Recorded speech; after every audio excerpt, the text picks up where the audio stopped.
มันเป็นไม่ขอให้ใจเราเอ้ย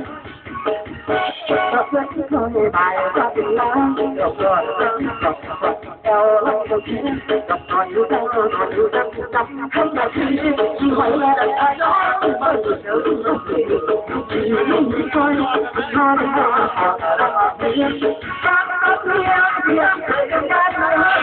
คนก็มาหัวสุดท้ายขอฝากพวกแกมาเราตัวทักทำเพื่อทำมันจะก้อยไปหอยทำเพื่อทำมันจะก้อยไปตัวหอย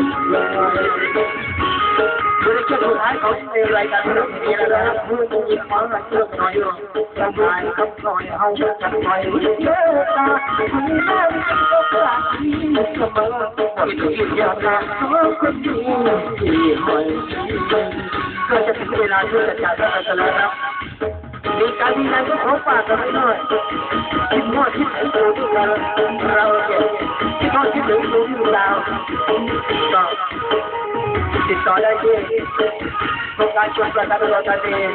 กับผู้ที่เสนอผู้ประกอบการตัวเรารู้จักตามเบอร์หมายเลขโทร0872259638นะครับทุกรายก็เป็นล้านยกต่อต้องยกต่อแล้วก็เจ๊จับต่ออยู่ดาวรออยู่ดังจำทั้งนาทีที่ไว้ได้แต่น้อยไม่ได้เรียกมาที่วันที่มันร้อนมาก่อนรักที่นั่งมา